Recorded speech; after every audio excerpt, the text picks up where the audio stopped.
wilayah Kemayoran. Ternyata dulunya wilayah Kemayoran ini adalah bandara terbesar di Indonesia loh. Bahkan kisah Tintin dulunya bersetting di sini loh. Penasaran kan? Yuk ikutin.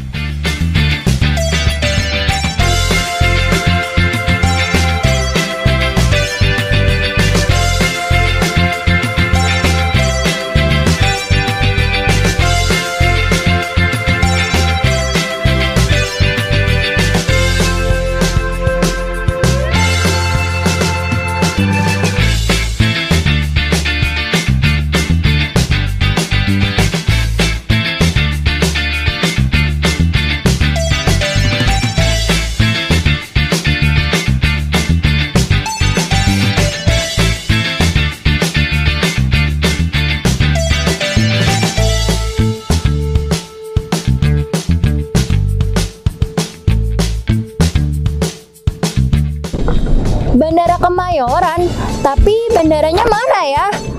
Apa hubungannya dengan peristiwa proklamasi? Penasaran kan?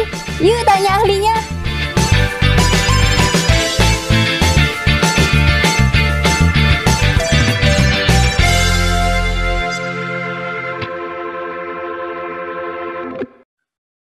Jadi Kemayoran ini memang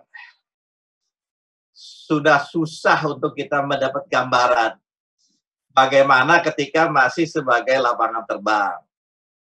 Pada masa lalu, saya rasa tahun 70-an ya, 74 kalau nggak salah resmi ditutuplah Bandara Kemayoran ini karena direncanakan akan dipindahkan ke Cengkareng yang sekarang kita kenal sebagai Bandara Soekarno-Hatta. Lalu, apa persoalan dengan proklamasi? Ini yang paling penting. Jadi Bung Karno, Bung Hatta, Dr. Rajiman, jangan lupa, ada Dr. Soeharto, ya, dokter pribadi Bung Karno yang diajak juga, dan sejumlah perwira-perwira Jepang yang terlibat. Mereka baru saja kembali dari Dalat. Ngapain ke Dalat? Ke Dalat itu untuk ketemu dengan Panglima Besar Jepang di daerah selatan, namanya Marskal, Jenderal Besar lah, Terauchi.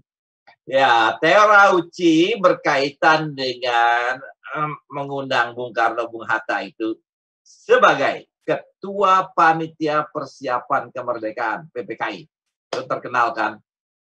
Untuk menyampaikan bahwasanya pemerintah Jepang sudah memutuskan akan memberikan kemerdekaan kepada Indonesia.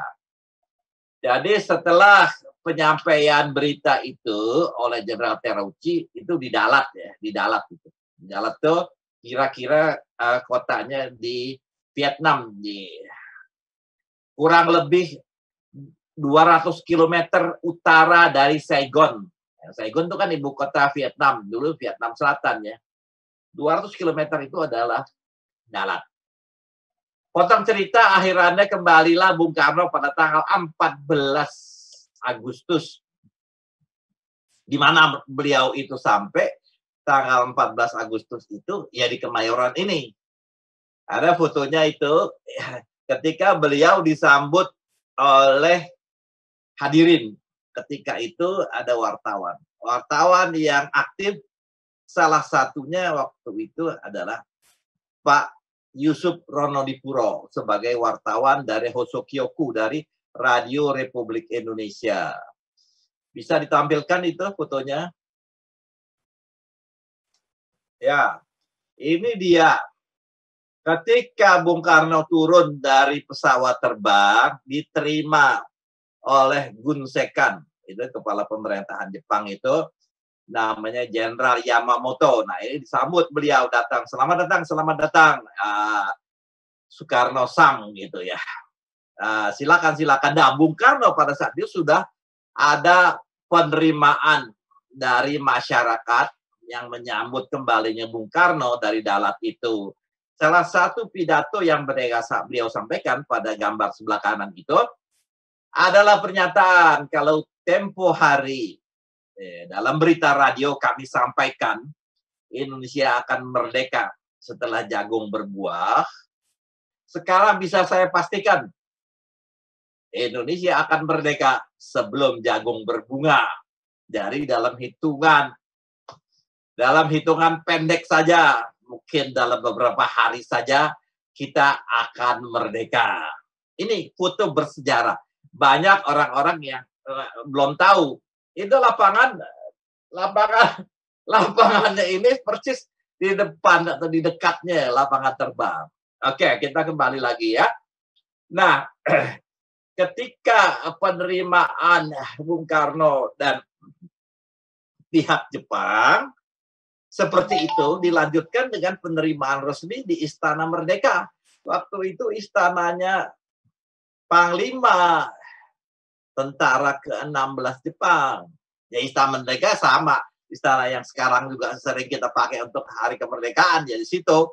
Jadi, pada semuanya mengucapkan selamat, selamat. Artinya, pihak Jepang dalam persoalan ini masih masih mentoleransi bahwasanya benar seperti pidatonya Jenderal Terauchi, Indonesia akan diberikan kemerdekaan.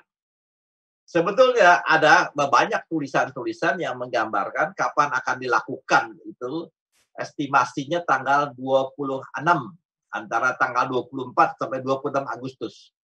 Tetapi perlu diketahui dalam perjalanan pulang naik pesawat terbang itu, Bung Karno mendengar akan Jepang ini diserbu oleh tentara Rusia pada tanggal 14. Dan yang lebih parah lagi, meskipun tidak jelas diterima, itu tanggal 6 dan tanggal 9 Jepang dibom atom.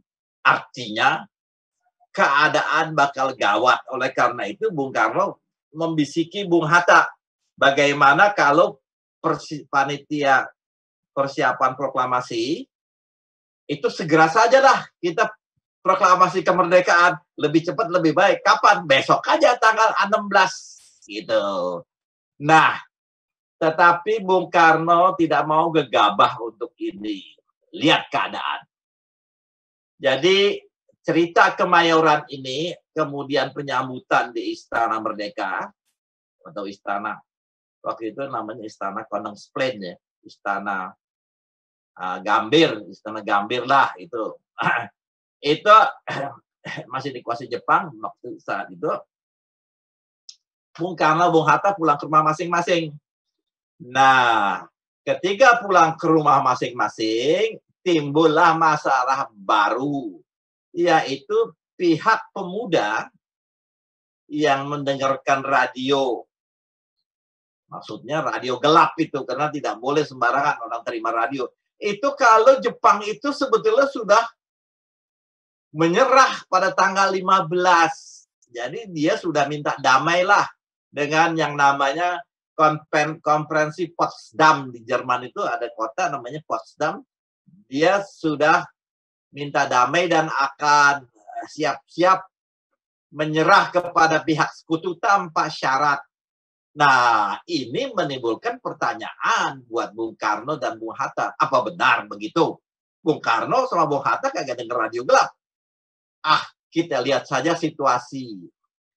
Situasi inilah yang kemudian di dalam perdebatan-perdebatan dari pihak pemuda yang tidak sabar menghadapi keadaan ini. Lupa saya ceritakan, rupanya pihak-pihak selain pemuda, yaitu kelompoknya Sultan Syahrir, juga sudah tidak sabaran untuk melaksanakan proklamasi. Karena Hatta tidak mau begitu saja didikte oleh siapapun juga. Karena kepastiannya pertama, Jepang ini belum ada tahu benar tidaknya menyerah, gitu ya, yang pertama. Dan yang kedua, PPKI ini, Panitia Persiapan Kemerdekaan Indonesia ini, adalah sebuah lembaga resmi yang meliputi seluruh Indonesia. Kalau BPU PKI itu, Badan Penyelidik Usaha Kemerdekaan itu, yang sebelumnya, ya kan ada BPU PKI itu, banyak yang tahu. itu hanya terbatas kepada Jawa, Sumatera lain, Indonesia Timur lain. Jadi ketika PPKI terbentuk pada tanggal 9 Agustus, tanggal 7 Agustus, kemudian tanggal 9 Agustus, itu meliputi seluruh Indonesia. Dan pada tanggal-tanggal menjelang proklamasi ini, jadi resminya pada tanggal 17 Agustus itu sudah berkumpul para anggota PPKI di Jakarta. Bayangkan, andai kata sekarang seperti permintaan dari teman-teman dan para pemuda untuk melaksanakan proklamasi sekarang juga, kalau yang ngomong Soekarno-Hatta bakal dipertanyakan oleh wakil-wakil daerah lain. Apa urusannya Soekarno-Hatta? Ya kan? Siapa sih Soekarno-Hatta? Ini kekhawatiran dari Soekarno-Hatta. Ini belum tanggal 18, masih tanggal 17. Kalau tanggal 18 Agustus ceritanya udah lain. Bung Karno dan Bung Hatta sudah resmi terpilih sebagai presiden dan wakil presiden. Kira-kira begitulah suasana menjelang menjelang proklamasi ini.